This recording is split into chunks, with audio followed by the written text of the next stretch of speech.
Hello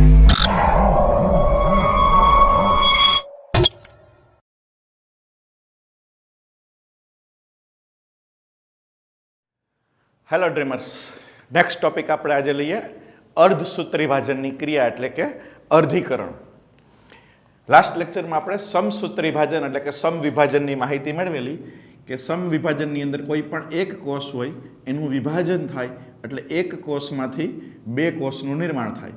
રંગસૂત્રની સંખ્યા 2n હોય તો નવજાત કોષોમાં પણ એટલી જ રહે, એટલે કે રંગસૂત્રની સંખ્યા પિતૃકોષ જેટલી જ હોય તો આને કહેવાય સમભાજન.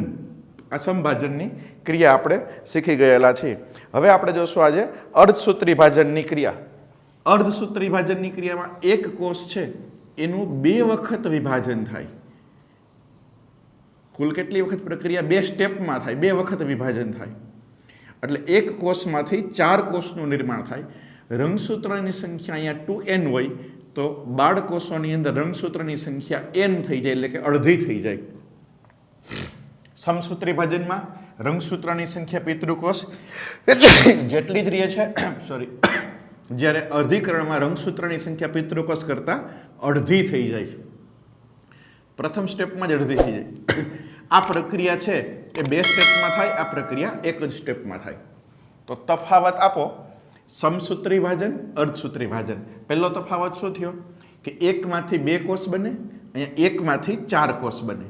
બીજો તફાવત શું થયો કે અહીંયા રંગસૂત્રની સંખ્યા પિતૃકોષ જેટલી જ રહે, રંગસૂત્રની સંખ્યા એ પિતૃકોષ કરતાં અડધી થઈ જાય. અડધી થાય એટલા માટે જ આને રિડક્શન ડિવિઝન અથવા તો આને કહેવાય અર્ધીકરણ. અડધું થવું એટલે અર્ધીકરણ અથવા તો અર્ધસૂત્રી ભાજન. આ એક જ સ્ટેપમાં થતી પ્રક્રિયા છે, આ બે સ્ટેપમાં થતી પ્રક્રિયા છે. સમગ્ર પ્રક્રિયા અર્ધસૂત્રી ભાજનની સમગ્ર પ્રક્રિયા છે એ બે સ્ટેપમાં થાય. એ દરમિયાન કોષ કેન્દ્રનું બે વખત વિભાજન થાય. ખાસ યાદ રાખજો, અર્ધીકરણમાં કોષ કેન્દ્રનું બે વખત વિભાજન થાય. સમસૂત્રી ભાજનમાં એક જ વખત થાય, કેરિયોકાઇનેસિસ, કોષ કેન્દ્ર વિભાજન. અહીંયા બે વખત વિભાજન થાય. જ્યારે ડીએનએ છે એ એક જ વખત બેવડાય. ડીએનએ છે એક જ વખત બેવડાય. 2C માંથી 4C જે S અવસ્થામાં, આંતરાવસ્થાના S તબક્કાની અંદર ડીએનએ બેવડાય. એટલે ડીએનએ એક જ વખત બેવડાય. જ્યારે અડધું બે વખત થાય એટલા માટે રંગસૂત્રની સંખ્યા કેવી થઈ જાય? અડધી થઈ જાય એમ કહી શકાય.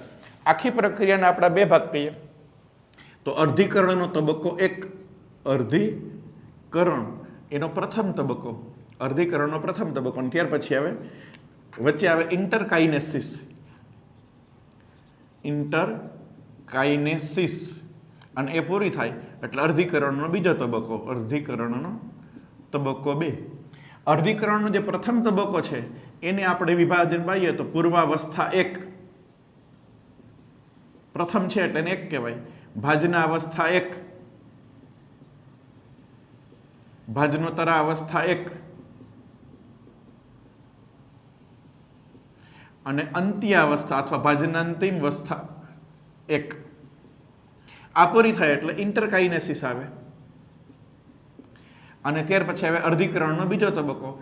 અને એ બીજો તબક્કો છે એમાં પણ ફરીથી આવે પૂર્વાવસ્થા, પણ એને 2 કહેવાય.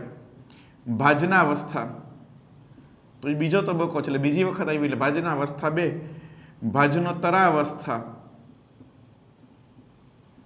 2 અને ફરીથી અંત્યાવસ્થા, ભાજનાંતિમ અવસ્થા અથવા અંત્યાવસ્થા 2. અને આ પ્રક્રિયા પૂરી થાય એટલે ચોથું સ્ટેપ આવે કોષરસ વિભાજન, સાઇટોકાઇનેસિસ, કોષરસ વિભાજન. તો કોષ કેન્દ્રનું બે વખત વિભાજન થયું. આ કોષ કેન્દ્ર વિભાજનના તબક્કા આપણે સમસૂત્રી ભાજનમાં શીખી ગયા. આ પણ કોષ કેન્દ્ર વિભાજનના તબક્કા. તો કોષ કેન્દ્રનું બે વખત વિભાજન થાય. પૂર્વાવસ્થા 1 છે અર્ધીકરણની, એ ખૂબ જ જટિલ પ્રક્રિયા છે. એ પણ બીજી 5 ઉપઅવસ્થામાં વહેંચાય. લેપ્ટોટીન, ઝાયગોટીન, પેકિટીન, ડિપ્લોટીન અને ડાયકાઇનેસિસ. કુલ 5 ઉપઅવસ્થામાં વહેંચાઈ જાય. તો અર્ધસૂત્રી ભાજનની આખું તમને રેખી સ્વરૂપ બતાવ્યું કે અર્ધીકરણ 1, જ્યારે અર્ધસૂત્રી વિભાજનની શરૂઆત થાય એ પહેલાની અવસ્થા કઈ હોય? આંતરાવસ્થા. આંતરાવસ્થા પૂરી થાય એટલે કોષનું વિભાજન ચાલુ થાય. એ કોષ વિભાજનમાં પહેલા શું આવશે? તો કે અર્ધીકરણ 1 ચાલુ થાય. અર્ધીકરણ 1 માં પહેલું શું આવે? પૂર્વાવસ્થા 1.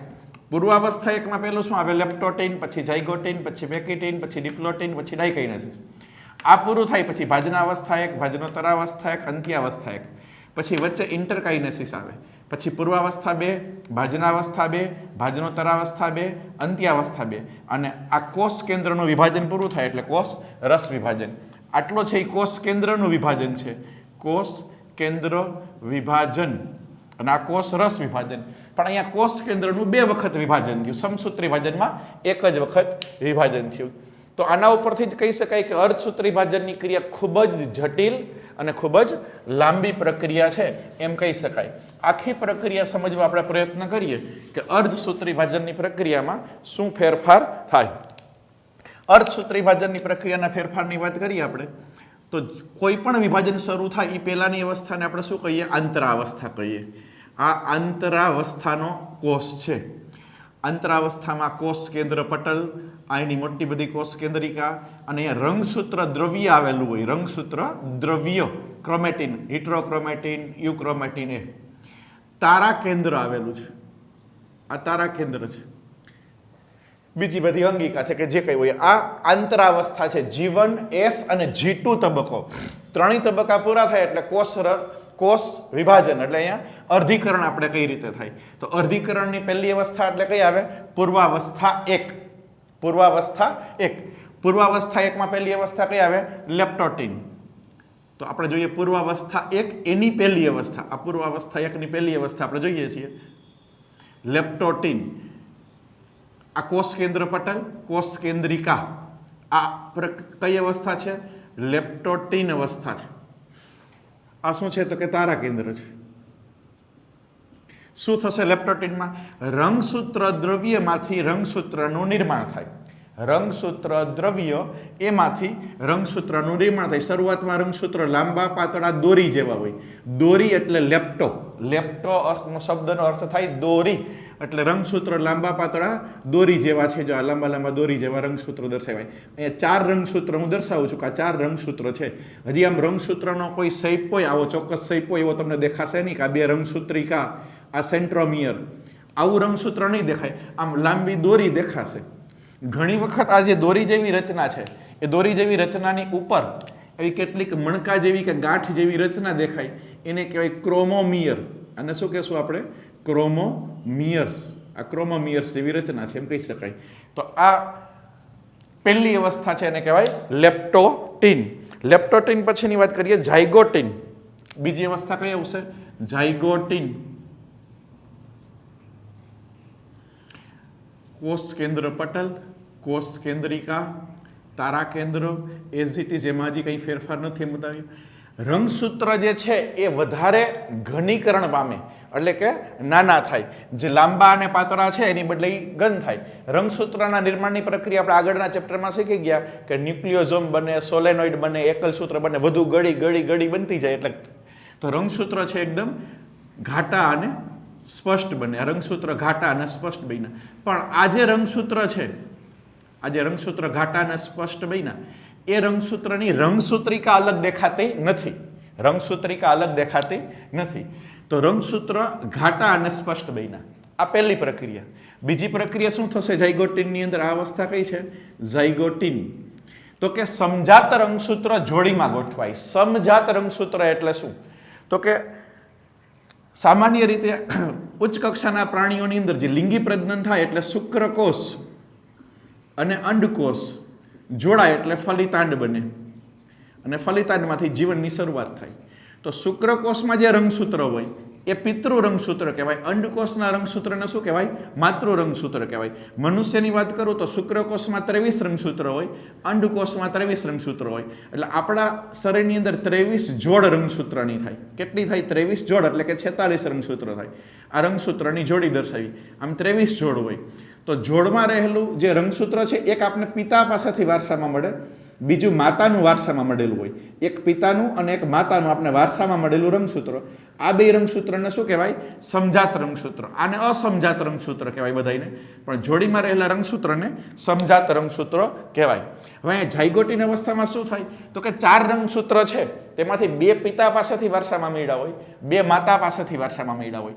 તો એ પિતા અને માતા જેની સમાન છે એની જોડી છે બાજુમાં ગોઠવાઈ જાય. શું કહેવાય? બાજુમાં ગોઠવાઈ જાય. આપણે એને અલગ રંગથી દર્શાવીએ કે આનું સમજાત રંગસૂત્ર છે એની બાજુમાં ગોઠવાઈ ગયું જો, અને આનું આ રંગસૂત્ર છે આનું સમજાત છે તો એની બાજુમાં ગોઠવાઈ ગયું. તો અહીંયા 2 જોડી ગોઠવાઈ ગઈ. 4 રંગસૂત્ર પણ જોડ કેટલી બની? 2 જોડ બની. સમજાત રંગસૂત્રમાં બાજુમાં ગોઠવવાની પ્રક્રિયા એને સાયનેપ્સિસ કહેવાય. સાયનેપ્સિસમાં શું થાય કે રંગસૂત્ર ઉપર જનીન આવેલું હોય, આ જનીન અને આ જનીન મેચ થાય, આ જનીન અને આ જનીન મેચ થાય, આ જનીન અને આ જનીન મેચ થાય, એટલે સામસામા જનીનોનું કોમ્બિનેશન બને.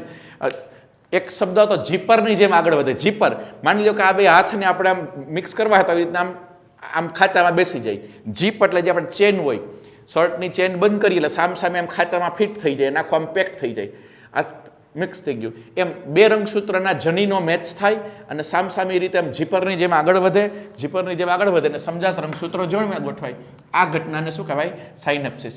અહીંયા આપને બબેનું જોડકું દેખાય. શું દેખાય? બબેનું જોડકું. તો આને દ્વિસૂત્રી રચના કહેવાય. આ રચનાને શું કહેવાય? દ્વિસૂત્રી. શું કામે? તો કે 2 લીટા અહીંયા દેખાય, 2 લીટા અહીંયા દેખાય. હવે વિચારજો, હકીકતમાં એ ચતુસૂત્રી છે. ચતુસૂત્રી હકીકતમાં ચતુસૂત્રી છે, દેખાય છે દ્વિસૂત્રી. એટલે મતલબ શું? તો કે અહીંયા એક રંગસૂત્ર છે, બાજુમાં એનું બીજું રંગસૂત્ર છે. આ સમજાત રંગસૂત્ર. કેટલા લીટા દેખાણા તમને? 2 દેખાય એટલે દ્વિસૂત્રી. હવે હકીકતમાં તો આ રંગસૂત્ર કેવું હોય? રંગસૂત્ર, ઓરિજિનલ રંગસૂત્ર આપણે જોઈએ તો કેવું હોય કે આ રંગસૂત્ર છે તો એની આ 2 રંગસૂત્રિકા છે, આ એનું સેન્ટ્રોમિયર છે. અને આ રંગસૂત્રની વાત કરીએ તો એની ઓરિજિનલ રંગસૂત્ર કેવું હોય? તો કે આ 2 રંગસૂત્રિકા છે, આ એનું સેન્ટ્રોમિયર છે. તો કેટલા લીટા થયા? 1 2 3 4, એટલે 2 રંગસૂત્ર છે પણ એની રંગસૂત્રિકા કેટલી થાય? 4. એટલે એને શું કહેવાય? ચતુસૂત્રી. એટલે આ દેખાય છે ઝાયગોટિન અવસ્થામાં આવું દેખાય, પણ એ ઓરિજિનલ રંગસૂત્રની જોડી આવી હોય એટલે ઓરિજિનલ ચતુસૂત્રી દેખાય દ્વિસૂત્રી. તો આ દ્વિસૂત્રી રચના ઝાયગોટિન અવસ્થામાં જોવા મળે આપણે. તો ઝાયગોટિન અવસ્થાની મુખ્ય રચના સાયનેપ્ટિપલ સંકુલ, અને અચ્છા આ જે જોડ બને સંકુલ બન્યું એને સાયનેપ્ટિકલ સંકુલ કહેવાય. ત્યાર પછીની ત્રીજી અવસ્થા આવે પેકિટીન અવસ્થા. હજી આ પૂર્વાવસ્થા એક જ ચાલુ છે, એની ત્રીજી અવસ્થા એટલે પેકિટીન અવસ્થા. આ અવસ્થાની અંદર શું થશે? કોષ કેન્દ્ર પટલ એમનેમ છે, કોષ કેન્દ્રિકા એમનેમ છે, તારા કેન્દ્ર એમનેમ છે. આ જે રંગસૂત્ર છે એ સ્પષ્ટ બને. અત્યારે જે રંગસૂત્ર સ્પષ્ટ નથી દેખાતા એ રંગસૂત્ર આમ સ્પષ્ટ બની ગયા. રંગસૂત્ર સ્પષ્ટ બને એટલે કે ચતુસૂત્રી રચના દેખાય, જે ઓરિજિનલ છે. આ એનું સમજાત રંગસૂત્ર છે. આ એનું શું છે? સમજાત રંગસૂત્ર છે. તો પેકિટીન અવસ્થામાં રંગસૂત્ર છે એની રંગસૂત્રિકા સ્પષ્ટ બને. આ સેન્ટ્રોમિયર છે બધાનું, આ સેન્ટ્રોમિયર છે, સેન્ટ્રોમિયર છે. રંગસૂત્રની રંગસૂત્રિકા સ્પષ્ટ બને એમ કહી શકાય. સૌથી લાંબી અવસ્થા છે આ. સૌથી લાંબી અવસ્થા, ખૂબ જ વાર લાગે આમાં. આમાં રંગસૂત્ર ડાયડ. રંગસૂત્ર ડાયડ. ડાયડ એટલે 2 રંગસૂત્રની જોડી દેખાય. હવે આમાં રંગસૂત્રની જોડી સ્પષ્ટ દેખાય. આ જોડી, આ જોડી. આમાં જોડી દેખાય છે દ્વિસૂત્રી, પણ 2 લીટા જ દેખાય. સ્પષ્ટ રંગસૂત્ર નથી દેખાતું. સ્પષ્ટ રંગસૂત્રની જોડી કઈ અવસ્થામાં દેખાય? પેકિટીન. રંગસૂત્ર ડાયડ કહેવાય. બીજી, અહીંયા તમે જુઓ કે સમજાત રંગસૂત્ર છે, આ એક રંગસૂત્ર છે, અને બાજુમાં એનું સમજાત રંગસૂત્ર આપણે દર્શાવ્યું છે, આ સમજાત રંગસૂત્ર છે. તો આ 2 રંગસૂત્ર બાજુમાં છે તો અહીંયા ચોકડી બની. આ 2 જો ક્રોસ કરે, અહીંયા અને અહીંયા પણ ચોકડી બની. એને કહેવાય પુનઃ સંયોજિત ગંઠિકા, અથવા એને કહેવાય સ્વસ્તિક ચોકડી. એને શું કહેવાય? સ્વસ્તિક ચોકડી. અહીંયા ક્રોસ થયું, અહીંયા ક્રોસ થયું ને કહેવાય પુનઃ સંયોજિત ગંઠિકા અથવા તો સ્વસ્તિક ચોકડી. જે જગ્યાએ ચોકડી બને ત્યાંથી રંગસૂત્રના દ્રવ્યની અદલા બદલી થાય. રંગસૂત્રના દ્રવ્યની અદલા બદલી અહીંથી તો અહીંથી તૂટી જાય, અને તૂટી જાય પછી શું થશે કે આ રંગસૂત્રનો કટકો આની સાથે જોડાઈ ગયો અને આ રંગસૂત્રનો જે કટકો છે એ આની સાથે જોડાઈ જાય. આમ તો અહીંયા ટુકડાની અદલા બદલી થઈ. આ જે ટુકડાની અદલા બદલી થઈ એ ઘટનાને કહેવાય વ્યતિકરણ. ખૂબ જ અગત્યની ઘટના જીનેટિક્સ અને ઉત્ક્રાંતિ એટલે કે આનુવંશિકતા અને ઉત્ક્રાંતિ વાળા ચેપ્ટર શીખવા હોય ધોરણ 12 ની અંદર તો આ ઘટના ખૂબ જ અગત્યની છે. તો અહીંયા આ કઈ ઘટના બની? વ્યતિકરણની ઘટના બની, રંગસૂત્રના ટુકડાની અદલા બદલી, અને એના માટે રીકોમ્બિનેઝ ઉત્સેચક જવાબદાર છે. આ ઉત્સેચક છે એ જવાબદાર છે. રીકોમ્બિનેઝ નામનો ઉત્સેચક છે જવાબદાર છે. એ ઉત્સેચકની મદદથી ટુકડાની અદલા બદલી થઈ. એટલે અહીંયા કઈ ઘટના જોવા મળી? તો કે વ્યતિકરણ નામની ઘટના જોવા મળી, આપણે એમ કહી શકાય. એનાથી શું થાય? તો કે રંગસૂત્રના દ્રવ્યની અદલા બદલી થઈ ગઈ, એટલે ડીએનએ બદલાઈ ગયું, મિક્સ થઈ ગયું, અને ડીએનએ બદલાઈ ગયું એટલે નવા લક્ષણો ઉત્પન્ન થાય, એટલે ભિન્નતા ઉદ્ભવે. શું ઉદ્ભવે? ભિન્નતા. વ્યતિકરણનું મહત્વ તો કે ભિન્નતા ઉદ્ભવે. એક પેઢીમાંથી બીજી પેઢીમાં ઉત્પન્ન થાય તો માતા પિતાના લક્ષણો સંતાનમાં આવે, પણ એનાથી થોડાક જુદા પણ આવે. જુદા આવે એ કોને કારણે? વ્યતિકરણને કારણે. આમ પેઢી દર પેઢી થોડા લક્ષણો બદલતા રહીએ, અને એને કારણે જાતિનો વિકાસ થાય. નહીતર હું એમ કહું કે પિતા છે એના 23 રંગસૂત્રો, માતા છે એના 23 રંગસૂત્રો, આ બે જોડાય એટલે 46 રંગસૂત્રોથી પુત્રનો જન્મ થાય. પુત્ર એક છે તો બીજી વખતે જ્યારે પુત્ર બને ત્યારે એ જ 46 રંગસૂત્ર બને, આ પુત્ર નંબર 2. તો જેવા રંગસૂત્ર આમાં છે એવા જ રંગસૂત્ર આમાં આવ્યા. તો એક જ માતા પિતાના 2 સંતાનો હોય, એકબીજાની આબેહૂબ કોપી, ઝેરોક્સ કોપી હોવી જોઈએ. આમ આ બધું જ સરખું, બેયના લક્ષણો સરખા જ હોવા જોઈએ, પણ 2 ભાઈ સરખા ના હોય, એના અણસારમાં બધામાં ફેરફાર હોય. શું કામે? તો કે જ્યારે માતા અને પિતામાં શુક્રકોષ અને અંડકોષ બને ત્યારે આ પ્રક્રિયા થાય, અર્ધીકરણ. અને અર્ધીકરણની પ્રક્રિયા દરમિયાન વ્યતિકરણ થાય એટલે રંગસૂત્ર બદલાઈ જાય, ટુકડાની અદલા બદલી થઈ જાય, નવું કોમ્બિનેશન, પુનઃ સંયોજિત રીકોમ્બિનેશન થઈ જાય, અને રીકોમ્બિનેશન કારણે નવા લક્ષણો ઉત્પન્ન થાય. એટલે માતામાં ના હોય એવા લક્ષણો પુત્રમાં આવે, પિતામાં ના હોય એવા લક્ષણો પુત્રમાં આવે, એમ પેઢી દર પેઢી લક્ષણો બદલતા જાય. આ ઘટનાને ભિન્નતા કહેવાય. ઉદ્વિકાસની ખૂબ જ અગત્યની ક્રિયા ભિન્નતા, પુનઃ સંયોજન અને ભિન્નતા, અને એને કારણે જ ઉદ્વિકાસ થાય. આ વર્ષોથી એપમાંથી માણસ બન્યો, આ વાંદરાની ઉત્ક્રાંતિ, મનુષ્યની ઉત્ક્રાંતિ, એ બધું જ છે એ વ્યતિકરણની ઘટનાને કારણે શક્ય બન્યું એમ કહી શકાય. તો ખૂબ જ અગત્યની ઘટના વ્યતિકરણ અને રીકોમ્બિનેશનની ઘટના, જે રીકોમ્બિનેજ નામના ઉત્સેચકની મદદથી થાય. એ કઈ અવસ્થામાં થાય? પેકેટિન અવસ્થામાં થાય. ત્યાર પછીની અવસ્થા આવે છે ડિપ્લોટિન. કઈ અવસ્થા આવે? ડિપ્લોટિન અવસ્થા.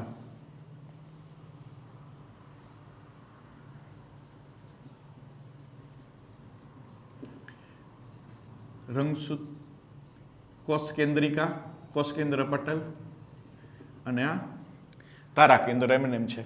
ડિપ્લોટિન અવસ્થાની અંદર શું થાય? તો કે સિનેપ્ટિમલ સંકુલનું વિઘટન થાય. 2 રંગસૂત્ર દૂર જાય, આ રંગસૂત્ર છૂટા પડે. એક રંગસૂત્ર અહીંયા છે, એક રંગસૂત્ર અહીંયા છે. રંગસૂત્ર છૂટા પડી જાય એમ કહી શકાય. અને જો છૂટા ન પડે તો ત્યાં આ જે ચોકડી હોય ત્યાં ખેંચાય. રંગસૂત્ર દૂર જાય એટલે આમ 2 રંગસૂત્ર છે પણ આમ ખેંચાય એટલે ચોકડી, એટલે સ્વસ્તિક ચોકડી સ્પષ્ટ બને જો જોડાયેલા હોય તો, અને નહીતર પછી અદલા બદલી થઈ, ટુકડાની અદલા બદલી થઈ જાય એમ કહી શકાય. તો ડિપ્લોટિન અવસ્થામાં જ્યાં જગ્યાએ વ્યતિકરણ થયું હોય ત્યાં સ્વસ્તિક ચોકડી દેખાય. જો ટુકડાની તૂટીને અદલા બદલી થઈ ગઈ હોય તો ન દેખાય, નહીતર દેખાય. ડિપ્લોટિન અવસ્થા છે એ ખૂબ જ લાંબી અવસ્થા ચાલે, અને કેટલાક પ્રાણીઓમાં એ મહિનાઓ સુધી કે વર્ષો સુધી ચાલે. વર્ષો સુધી ડિપ્લોટિન અવસ્થા પડી રહી એમ કહી શકાય. સ્વસ્તિક ચોકડીની સંખ્યા કેટલી છે અહીંયા આપણે 2 દર્શાવી. 2 જગ્યાએ સ્વસ્તિક ચોકડી થઈ છે. એ રંગસૂત્રની લંબાઈ ઉપર આધાર રાખે. જો રંગસૂત્ર ટૂંકા હોય તો સ્વસ્તિક ચોકડી ઓછી બને, રંગસૂત્ર લાંબા હોય તો સ્વસ્તિક ચોકડી વધુ બને. છેલ્લી અવસ્થા આવશે. આખી બધી જ પ્રક્રિયા છે, પ્રક્રિયા કોની છે? પૂર્વાવસ્થા 1. તો છેલ્લી અવસ્થા ડિપ્લોટિન પછીની જે અવસ્થા આવશે એને કહેવાય ડાયકાઇનેસિસ.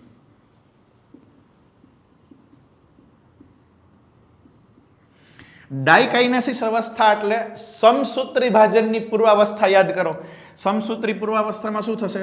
તો કે કોષ કેન્દ્ર પટલ ધીમે ધીમે અદ્રશ્ય થાય. એટલે હું ત્રુટક દર્શાવું, ધીમે ધીમે અદ્રશ્ય. કોષ કેન્દ્રિકા ધીમે ધીમે અદ્રશ્ય થાય. હું નાની દર્શાવું છું, આ મોટી છે. તો કોષ કેન્દ્રિકા અદ્રશ્ય થાય. તારા કેન્દ્રનું દ્વિભાજન થઈ ગયું. આ તારા કેન્દ્ર એનું દ્વિભાજન થયું, બંને વિરુદ્ધ ધ્રુવમાં સ્થળાંતર કરે, અને એની વચ્ચે તારા કિરણોનું નિર્માણ થયું. તારા કિરણો બન્યા. આ શું બન્યું? તારા કિરણો. આ શું છે? તો કે રંગસૂત્ર એમને જોડીમાં જ છે, હજી જોડીમાં જ છે. અત્યારે હું કલર નથી દર્શાવતો.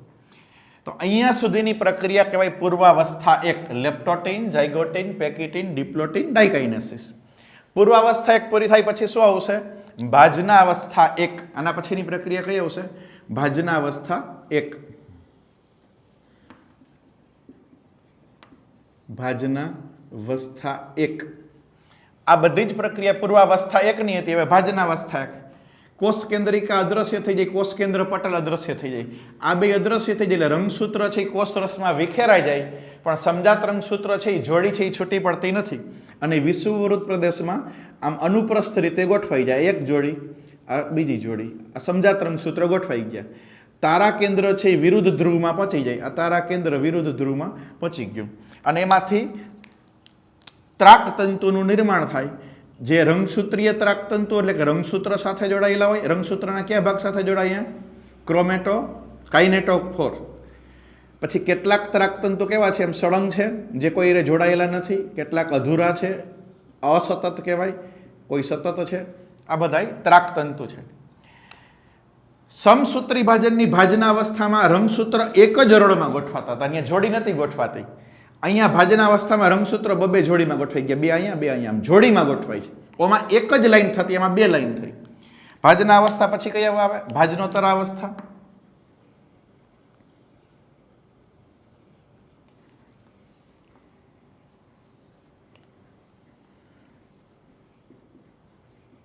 ભાજનોત્તરાવસ્થા 1. ભાજનોત્તરાવસ્થા 1 માં શું થશે? ત્રાકતંતુ ખેંચાય, આ ત્રાકતંતુ આ બાજુ ખેંચાય, આ ત્રાકતંતુ આ બાજુ ખેંચાય. એને કારણે સમજાત રંગસૂત્ર છૂટા પડે. સમસૂત્રી ભાજનમાં રંગસૂત્રિકા છૂટી પડતી, રંગસૂત્ર તૂટી જતું. અહીંયા રંગસૂત્રિકા છૂટી નહીં પડે, રંગસૂત્ર છૂટા પડશે. સમજાત રંગસૂત્ર છૂટા પડે તો જોડીમાંના બે રંગસૂત્ર ઉપર જતા રહ્યા, બે રંગસૂત્ર નીચે જતા રહ્યા, આવી રીતના છૂટા પડ્યા. બે રંગસૂત્ર ઉપર, બે રંગસૂત્ર નીચે. સમજાત રંગસૂત્ર છે એ છૂટા પડે. તફાવત ભેગો ભેગો કરાવતો જાઉં છું. સમવિભાજનમાં રંગસૂત્રિકા છૂટી પડે, આમાં રંગસૂત્ર છૂટા પડે. સમવિભાજનમાં અહીંયા એક જ અરોળ હોય, અહીંયા કેટલી અરોળ છે? બે અરોળ છે. પછી કઈ આવશે? અંત્યાવસ્થા. આના પછીની અવસ્થા કઈ આવશે? અંત્યાવસ્થા. ભાજનાંતિમ અવસ્થા 1.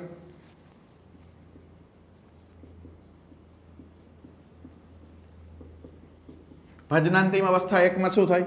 આ તારા કેન્દ્ર છે એમને, આ તારા કેન્દ્ર, ત્રાકતંતુનું વિઘટન થઈ જાય. અહીંયા બે રંગસૂત્રો એમને છે, બે રંગસૂત્રો, બે રંગસૂત્રો આ બાજુ છે. કોષ કેન્દ્ર પટલનું નિર્માણ થાય, કોષ કેન્દ્ર પટલ બને અને આ રંગસૂત્રના વિશિષ્ટ પ્રદેશ કોષ કેન્દ્રિક આયોજક વિસ્તાર એક્રોસેન્ટ્રિક, એમાંથી કોષ કેન્દ્રિકા બને. આ કોષ કેન્દ્રિકા બની ગઈ, આ કોષ કેન્દ્રિકા બની. તો આ પ્રથમ વિભાજન પૂર્ણ થયું. કેવું વિભાજન પૂરું થયું? પ્રથમ વિભાજન પૂર્ણ થયું. પ્રથમ વિભાજનમાં શું થયું કે એક કોષ કેન્દ્રના બે કોષ કેન્દ્ર બની ગયા. આમાં રંગસૂત્રની સંખ્યા 4 હતી, આમાં કેટલી થઈ ગઈ? 2 અને 2. રંગસૂત્રની સંખ્યા કેટલી થઈ ગઈ? 2 અને 2. આ પ્રથમ વિભાજન પૂર્ણ થયું. હવે બીજું વિભાજન ચાલુ થાય.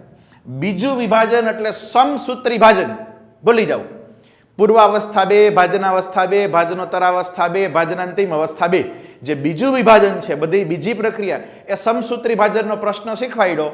સેમ ટુ સેમ એ જ છે એટલે એ ભણવાની જરૂર નથી, સેમ એ જ નિયમ લાગુ પડે. હું આમાં સમજાવી દઉં. હવે પૂર્વાવસ્થા 2 સમજો. પૂર્વાવસ્થામાં શું થશે? પૂર્વાવસ્થા 2 કોષ કેન્દ્રિકા અદ્રશ્ય થાય, કોષ કેન્દ્ર પટલ અદ્રશ્ય થાય, કોષ કેન્દ્રિકા અદ્રશ્ય થાય, કોષ કેન્દ્ર પટલ અદ્રશ્ય થાય.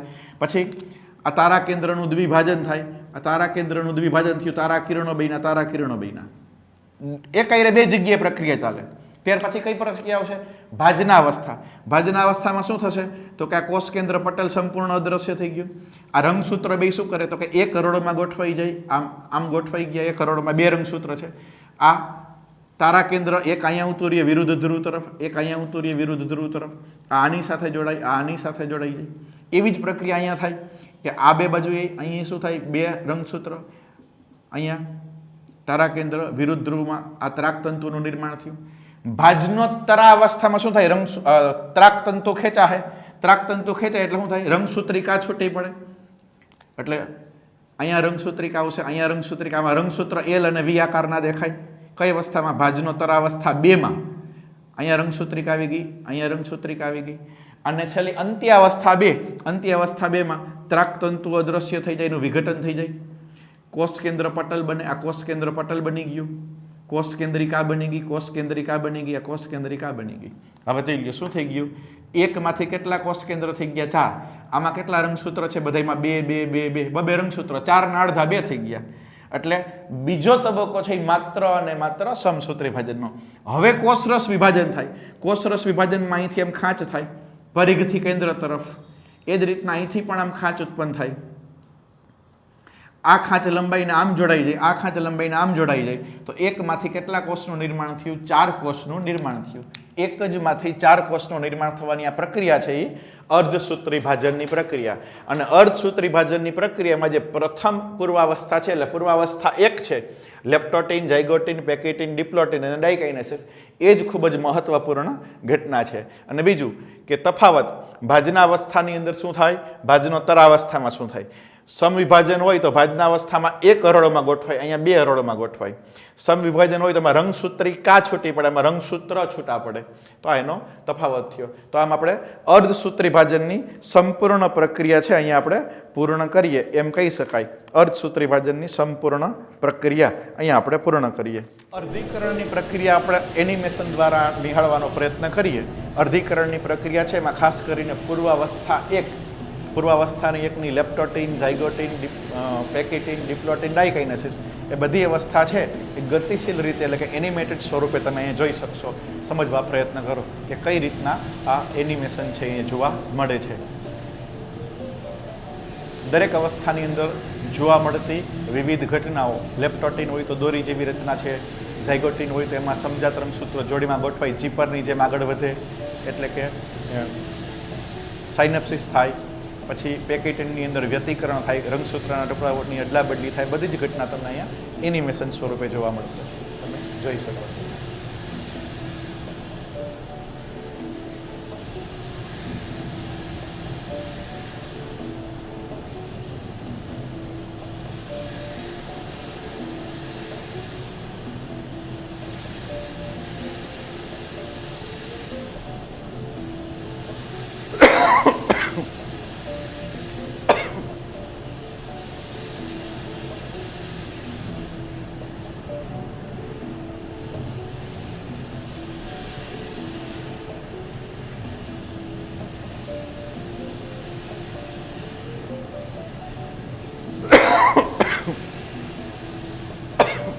હવે આપણે જોઈએ સમસૂત્રી ભાજન અને અર્ધસૂત્રી ભાજનનો તફાવત। સમસૂત્રી ભાજન અને અર્ધસૂત્રી ભાજન, આનો તફાવત। સમસૂત્રી ભાજનમાં પહેલું, રંગસૂત્રની સંખ્યા 2n હોય તો કેટલી રહે? 2n। અર્ધસૂત્રી ભાજનમાં રંગસૂત્રની સંખ્યા 2n માંથી કેટલી થઈ જાય? n, એટલે કે અડધી થઈ જાય। આમાં 1 માંથી કેટલા કોષ બને? 2। આમાં 1 માંથી કેટલા કોષ બને? 4। ત્રીજું, પૂર્વાવસ્થા ટૂંકી હોય, આની પૂર્વાવસ્થા લાંબી હોય। અર્ધસૂત્રી ભાજનની પૂર્વાવસ્થા 1 માં શું થશે? પૂર્વાવસ્થા 1 માં શું થાય તો કે સમજાત રંગસૂત્ર જોડીમાં ગોઠવાય, આમાં એવી જોડ બનતી નથી। આમાં સ્વસ્તિક ચોકડી બનાવે, પુનઃ સંયોજિત ગંઠિકા, આમાં એવી કોઈ ક્રિયા થતી નથી। આમાં વ્યતિકરણ થાય, રંગસૂત્રના ટુકડાની અદલા બદલી થાય, આમાં એવું કંઈ થતું નથી। ચોથું, ભાજના અવસ્થા,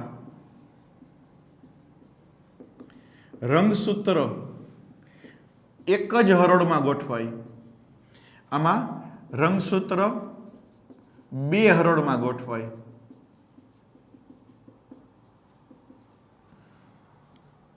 ભાજનોત્તરા અવસ્થા, રંગસૂત્રિકા છૂટી પડે, રંગસૂત્રિકા છૂટી પડે, આમાં સમજાત રંગસૂત્ર છૂટા પડે, રંગસૂત્ર છૂટા પડે। આમાં બાળકોષ એટલે કે નવો બનેલો કોષ એ આબેહૂબ પિતૃકોષ જેવો જ હોય। આમાં બાળકોષ એ પિતૃથી જુદું ડીએનએ ધરાવે। શું કામે ધરાવે? કારણ કે એમાં શું થયું હોય, વ્યતિકરણ થયું હોય, વ્યતિકરણને કારણે, એટલે એમાં ભિન્નતા ઉદ્ભવે, એમ કહી શકાય, ભિન્નતા ઉદ્ભવે.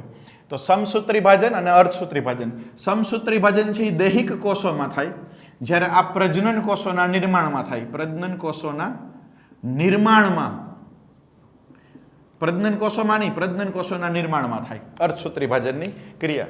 તો સમસૂત્રી ભાજન અને અર્ધસૂત્રી ભાજનનો કેટલોક તફાવત છે એ આપણે એની હાઇલાઇટ્સ છે એની માહિતી મેળવી. અર્ધસૂત્રી ભાજનનું મહત્વ જોઈએ આપણે.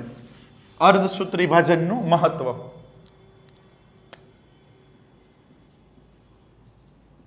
કોનું મહત્વ? અર્ધસૂત્રી ભાજન.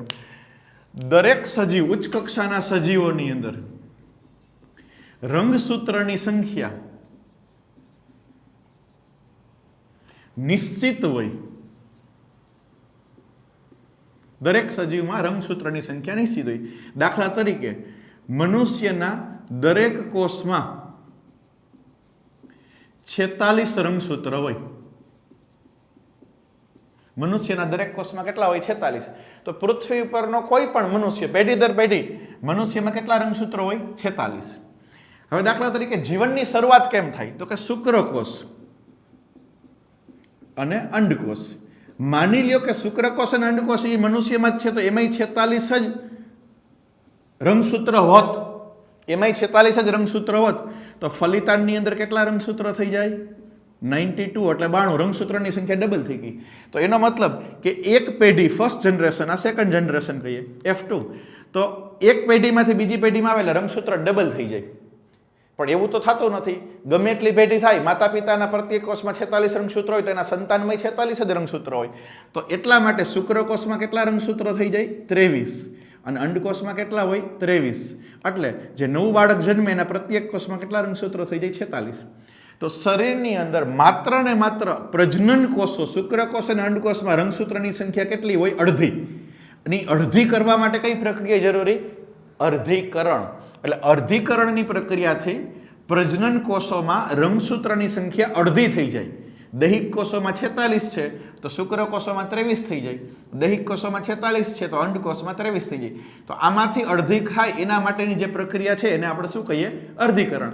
અને અડધી થયા પછી એ પાછા ભેગા થાય એટલે ફલિતાંડમાં 46, એટલે પેઢી દર પેઢી રંગસૂત્રની સંખ્યા જળવાઈ રહે. એનો મતલબ એવો હોય કે આપણા શરીરની અંદર જો કોઈ પુરુષ હોય તો પુરુષના શરીરમાં માત્ર શુક્રકોષમાં જ 23 રંગસૂત્રો હોય, બાકી બધામાં 46 રંગસૂત્રો. અને સ્ત્રી હોય તો માત્ર અંડકોષમાં જ 23 રંગસૂત્રો, બાકી બધામાં 46. એટલે દૈહિક કોષોમાં સંભાજન થાય, જ્યારે પ્રજનન કોષોમાં, ખોટું વિધાન છે, પ્રજનન કોષોના નિર્માણમાં અર્ધીકરણની પ્રક્રિયા થાય, એમ કહી શકાય. અર્ધીકરણના કેટલાક વિશિષ્ટ પ્રકાર પણ છે. દાખલા તરીકે ઝાયગોટિક અર્ધીકરણ. ઝાયગોટિક અર્ધીકરણ. ઝાયગોટ એટલે ફલિતાંડ. ફલિતાંડ એટલે કે યુગ્મનજ. યુગ્મનજનું અર્ધીકરણ. પ્રકરણ 3.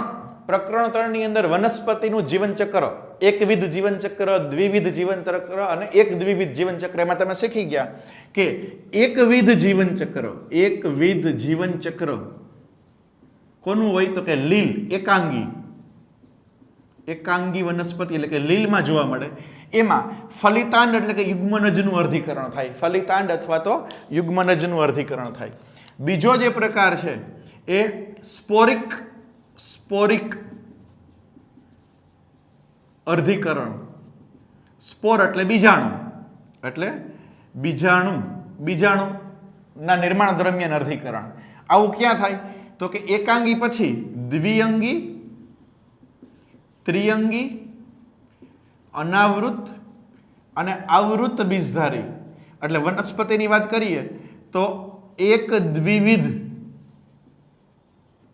અને ખાલી દ્વિવિધ જીવનચક્ર. એકવિધ જીવનચક્ર હોય તો યુગ્મનજનું અર્ધીકરણ થાય, અને દ્વિવિધ અથવા એક દ્વિવિધ જીવનચક્ર હોય તો બીજાણુના નિર્માણ વખતે અર્ધીકરણ થાય. બીજાણુના નિર્માણ વખતે બીજાણુ, લઘુ બીજાણુ, મહાબીજાણુ. પ્રકરણ 3 માં તમે શીખી ગયા લઘુ બીજાણુ અને મહાબીજાણુ. એ વખતે અર્ધીકરણ થાય. જ્યારે ગેમેટિક અર્ધીકરણ એ પ્રાણીઓમાં જોવા મળે. કેમાં જોવા મળે? પ્રાણીઓમાં. એટલે કે જન્યુઓ.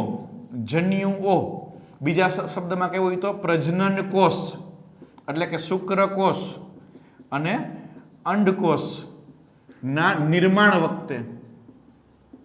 તો પ્રાણીઓમાં અર્ધીકરણ ક્યારે થાય? તો કે શુક્રકોષ અને અંડકોષના નિર્માણ વખતે અથવા તો પ્રજનન કોષના નિર્માણ વખતે, જેને ગેમેટિક અર્ધીકરણ કહેવાય, જે પ્રાણીઓમાં જોવા મળે. વનસ્પતિમાં અર્ધીકરણ ક્યારે થાય? તો કે બીજાણુના નિર્માણ વખતે, એને સ્પોરિક અર્ધીકરણ કહેવાય. દ્વિઅંગી, ત્રિઅંગી, અનાવૃત, અનાવૃત એટલે કે એક દ્વિવિધ અને દ્વિવિધ જીવનચક્ર દરમિયાન.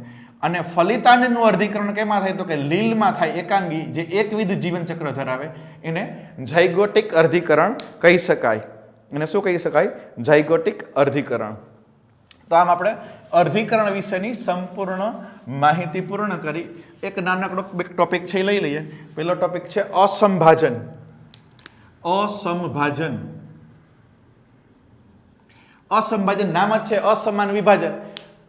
જો સમભાજન હોય તો એના નિયમ છે, અર્ધીકરણ એના નિયમ છે. અસમભાજનમાં કોઈ નિયમ જ નથી. આ કોષ છે, આ કોષ કેન્દ્ર, આ કોષ કેન્દ્રિકા, આ રંગસૂત્ર દ્રવ્ય, અહીંયા બધી અંગિકાઓને બધું આવેલું હોય. તો શું થાય? તો કે કોષ કેન્દ્રનું ઉપસંકોચન થાય. કોષ કેન્દ્રનું ઉપસંકોચન થાય આવી રીતના. અને ધીમે ધીમે કરતા કરતા એના બે ભાગ થઈ ગયા, એટલે બે કોષ કેન્દ્ર થઈ ગયા. હવે એકમાંથી બે કોષ કેન્દ્ર થયા, અહીંયા નવી કોષ કેન્દ્રિકાનું નિર્માણ થઈ જાય. એ દરમિયાન કંઈ નિયમ નથી. જેના ભાગમાં જેટલું આવે એટલું. રંગસૂત્ર દ્રવ્યમાં ઓછું આવે, એમાં વધારે આવે, એમાં રંગસૂત્ર વધી જાય, ઘટી જાય, કાંઈ લેવા દેવાની, અસમાન. ત્યાર પછી આનું વિભાજન થાય. આમ તો આમ એકમાંથી બે કોષ બની ગયા, પણ એમાં રંગસૂત્રની વહેંચણી, અંગિકાઓની વહેંચણી, જીવરસની વહેંચણી એવા કોઈ નિયમ છે નહીં. મોટે ભાગે વિઘટન પામતા વનસ્પતિ કોષમાં અને કેટલાક પ્રોટેસ્ટામાં અસંભાજન જોવા મળે છે. છેલ્લા બે ટોપિકની અંદર lamp brush chromosome. Lamp brush chromosome એટલે રંગસૂત્રો. એની ટૂંકી માહિતી આપણે યાદ રાખશું નીટની દ્રષ્ટિએ. લેમ્પ બ્રશ ક્રોમોઝોમ એ વિકાસ પામતા અંડકોષમાં જોવા મળે. વિકાસ પામતા અંડકોષમાં જ જોવા મળે છે. અને એ સસ્તન સિવાયના પ્રાણીઓમાં, સસ્તનમાં નહીં, સસ્તન પ્રાણીઓ સિવાય જે વિકાસ પામતા અંડકોષ હોય પ્રાણીઓની અંદર, એમાં જોવા મળે છે. એની શોધ કરી હતી ફ્લેમિંગ નામના વૈજ્ઞાનિકે એની શોધ કરી હતી. અને એ ડિપ્લોટિન અવસ્થા દરમિયાન જોવા મળે. ખાસ કરીને પૂર્વાવસ્થા 1. એની કઈ અવસ્થા? ડિપ્લોટિન અવસ્થામાં જોવા મળે. એમાં રંગસૂત્ર છે એમ પાર્શ્વીય લૂપ બતાવે છે. આમ રંગસૂત્ર હોય એવા લૂપ વાળું હોય, એટલે બ્રશ જેવું છે. સામાન્ય આપણું રંગસૂત્ર હોય તો કેવું હોય? આમ હોય. આ સામાન્ય રંગસૂત્ર થયું. પણ એ રંગસૂત્ર છે એ આવું હોય, એટલે કે બ્રશ જેવું થઈ જાય. આમ પાર્શ્વીય લૂપ દર્શાવ્યું તો એ બ્રશ જેવું થાય એટલે ને લેમ્પ બ્રશ ક્રોમોઝોમ કહેવાય. ક્યાં જોવા મળે? વિકાસ પામતા અંડકોષમાં, સસ્તન સિવાયના પ્રાણીઓમાં. ફ્લેમિંગે એની શોધ કરી. બીજો મુદ્દો જે છે એ આપણે જોઈએ પોલિટીન ક્રોમોઝોમ.